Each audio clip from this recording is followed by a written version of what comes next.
तो मेरी ईमानदारी मेरे नेता के प्रति सदैव रहेगी, चाहे राजनीति फिर आगे नहीं करनी हो, वो मंजूर है। एक क्रीमी लेयर वाला जो विषय है वो हमारे नेता ने उसको लेकर पूरी टिप्पणी कर दी है। उन्होंने कह दिया कि ये छुआछूत वाली बात और तेजस्वी के साथ आ जाएं। हाँ, ये कौन आरजेडी? हाँ, तेजस्वी के साथ चिराग जी आ जाएं, बिहार का भला होगा। नहीं, ठीक है, अपने अपने जहन में ख्याली पुलाव बनाना ही चाहिए। हमारी पार्टी पूरी तरीके से इंटैक्ट है और मैं अपने विषय में आपको स्पष्ट कर दूं कि जिस नेता ने राजनीतिक रूप से इतनी बड़ी पहचान दी, जिस नेता ने इतना बड़ा मौका दिया, मैं अपने नेता चिराग पासवान जी के लिए हमेशा धन्यवाद उनका और आभार व्यक्त करता हूं। राजनीति लंबी नहीं हो, लेकिन जितने दिन की राजनीति हो वो ईमानदारी से जिसके साथ हो वो हो।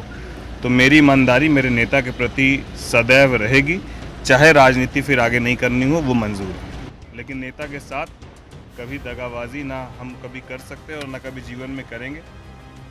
सोशल मीडिया पे लगातार खबरें ये चल रहा था कि चिराग पासवान के 3 सांसद जो हैं अब बीजेपी के साथ जाने वाले हैं, या आरजेडी के साथ चिराग पासवान के 3 सांसद जाने वाले हैं। ये काफ़ी बड़ी खबर बिहार में बन गया था। लगातार सोशल मीडिया पे यह बात ट्रेंड कर रहा था कि चिराग पासवान के 3 सांसद अब जो है चिराग पासवान का साथ छोड़ देंगे। आज जो है खगड़िया के सांसद राजेश वर्मा पटना एयरपोर्ट पर जब मिलते हैं तो उनसे सवाल पूछा जाता है कि क्या सच में चिराग पासवान के 3 सांसद जो हैं वो साथ छोड़ रहे हैं, तो वो आश्चर्यचकित हो गया।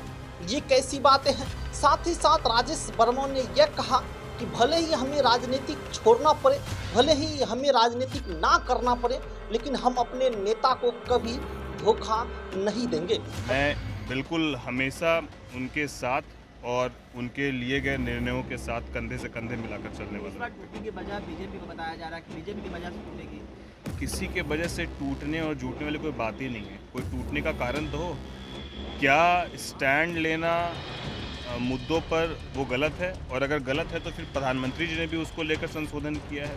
तो मुझे लगता है कि इन विषयों में कहीं कोई दम नहीं है। पता नहीं, मैं खुद ये देख कर आश्चर्यचकित था कि मीडिया में इस तरीके से कैसे चल रहा है, जिसमें उसके बाद हम लोग झारखंड में जो राष्ट्र कार्यकारिणी की बैठक हुई वहाँ सब लोग साथ थे। अभी भी मैं दिल्ली से आया हूँ तो माननीय नेता से मिलते हुए आया हूँ, सभी विषयों पर बात हुई। तो कहीं कोई ऐसा विषय पार्टी के अंदर कोई टूट, ये बाकी जो भी विषय हैं ये सिर्फ हवाई बातें हैं। बसपा भारत में जिस तरह से नजदीकियाँ बढ़ी है बीजेपी से, कहीं यही से आकांक्षा लगाई जा रही है। नहीं, अब देखिए, अब उनका क्या है, वो उनके पार्टी का स्टैंड है। हमारे पार्टी का स्टैंड बिल्कुल क्लियर है, जो आपको दिख रहा है, जो हमारे नेता का बयान है वही हम लोग का स्टैंड है। ममता बनर्जी का कहना है कि किस तरीके से बंगाल में तमाम लोग सवाल करेंगे और करें कि अगर बंगाल जलेगा तो बिहार। कौन कह रहा है बिहार जलेगा? ममता बनर्जी कह रहे हैं कि बंगाल अगर जलेगा तो देश जलेगा। नहीं, ये अब इस भाषा से आप समझिए ना कि अगर एक प्रदेश की मुखिया की ये भाषा और ये शैली रहे जवाब देने की, जबकि उनके स्टेट में लॉ एंड ऑर्डर पूरी तरीके से ध्वस्त हो रखा है, ना तो घर की बहू बेटी सुरक्षित है। इतना बड़ा डॉक्टर के साथ जो घटना घटी, उसके बाद वो खुद सड़क पर निकलती हैं, जबकि पूरा लॉ एंड ऑर्डर उनके हाथ में है। वो खुद वहाँ की मुखिया हैं और वो खुद जो है पैदल मार्च कर रही हैं और अभी कह रही हैं कि झारखंड बंगाल जलेगा तो बिहार जलेगा। ये भाषा है क्या उनकी? पहले बंगाल तो संभाल ले। जीतन राम मांझी आपके नेता को टारगेट कर रहे हैं, चिराग पासवान को, और लगातार उनको लेकर बयान दे रहे हैं, कह रहे हैं कि हम लोग आरक्षण की बात कर रहे हैं, चिराग पासवान हो गए, कई तरीके का बात कर रहे हैं। नहीं, मुझे लगता है कि हम लोग मांझी जी को बतौर गार्जियन और अभिभावक मानते हैं, और पता नहीं, मैं ऐसा सुना नहीं हूँ कि जो शब्द और शैली आप बोल रहे हैं कि उन्होंने कहीं कही है, और अगर कहीं भी उन्होंने कहीं है तो मुझे लगता है कि वो अभिभावक हैं। इन चीज़ों पर उनको मंथन करना चाहिए और चीज़ों को समझते हुए ही आगे के विषय को रखना चाहिए। कोटे के अंदर कोटे की जो बात की गई है आरक्षण को लेकर, तो आपकी पार्टी कैसे देखती है? नहीं, हमारी पार्टी के स्टैंड, हमारे नेता ने पूरी स्पष्टता से कहा कि ये क्रीमी लेयर वाला जो विषय है वो हमारे नेता ने उसको लेकर पूरी टिप्पणी कर दी है। उन्होंने कह दिया कि ये छुआछूत वाली बात है। तो यहाँ पर क्रीमी लेयर वाला कोई विषय ही नहीं रह जाता है। और खुद जब मांझी जी माननीय मुख्यमंत्री थे उस वक्त कहीं पर गए थे तो मंदिर धुलवाया गया था। तो ये विषय तो हमारे नेता ने पूरी तरीके से स्पष्ट कर ही दिया। तेजस्वी यादव लगातार अपराध हो या फिर बिहार में ट्रांसफर पोस्टिंग का मामला हो, इससे लगातार वे कह रहे हैं कि बिहार में जो है अच्छे ऑफिसर जो हैं उनको दरकिनार किया जा रहा है और उनके चेले बेलचे हैं वो लोग ट्रांसफर पोस्टिंग कर रहे हैं।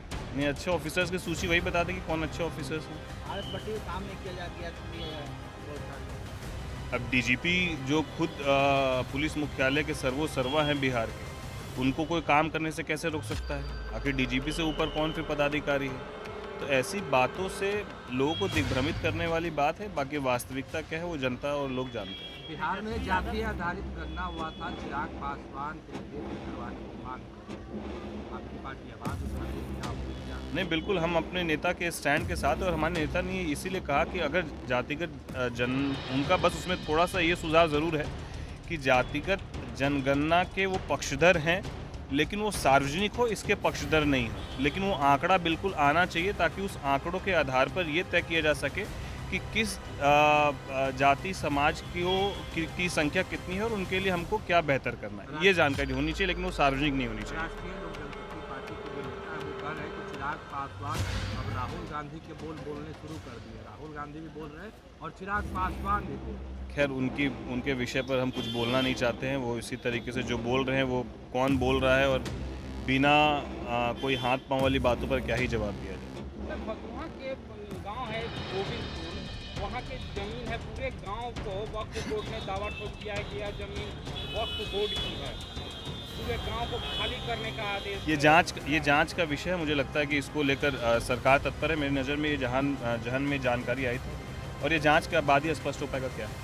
बिहार में एनडीए की सरकार है, केंद्र में भी एनडीए की सरकार है, और ट्रांसफर पोस्टिंग को लेकर सवाल खड़े हो रहे हैं और कह रहे हैं कि अब जो पैसे दे के आते हैं उनको मलाईदार जगह दिया जाता है, जो पैसे नहीं देते उनको सेंटिंग में डाल दिया गया। कौन कह रहा है? तेजस्वी यादव। नहीं, उनके तो बहुत सारे आरोप है, वो लगातार ही आरोप लगा रहे हैं। अब इन विषयों पर क्या कहना, जब उनके खुद के कार्यकाल में क्या होता था, क्या वो छुपा हुआ क्या किसी से? और खुद ही उनके इन्हीं विषयों को लेकर तो माननीय मुख्यमंत्री जी को जब इसकी जानकारी हुई थी और हालांकि लगातार ये सोशल मीडिया पे खबरें चल रहा था कि चिराग पासवान का जो 3 सांसद हैं वो उनका साथ छोड़ देंगे। इसी वजह से बिहार की राजनीति जो है वो गरमाई हुई थी। यह बात सुनकर खगड़िया के सांसद राजेश वर्मा खुद आश्चर्यचकित हो गए। वो भी कहते हैं कि हम लगातार देख रहे हैं सोशल मीडिया पर, खास करके ये खबरें चल रहा है कि चिराग पासवान के 3 सांसद जो हैं वो चिराग पासवान का साथ छोड़ रहे हैं। अभी भी हम लोग रांची में एक साथ ही थे, दिल्ली में भी हम चिराग पासवान जी के साथ थे। जब हम आ रहे थे तो चिराग पासवान जी से मिल के आए हैं। ये कैसी बातें चल रहा है हमें समझ नहीं आ रहे हैं। भले हमको राजनीति ना करना पड़े, लेकिन हम अपने नेता को कभी धोखा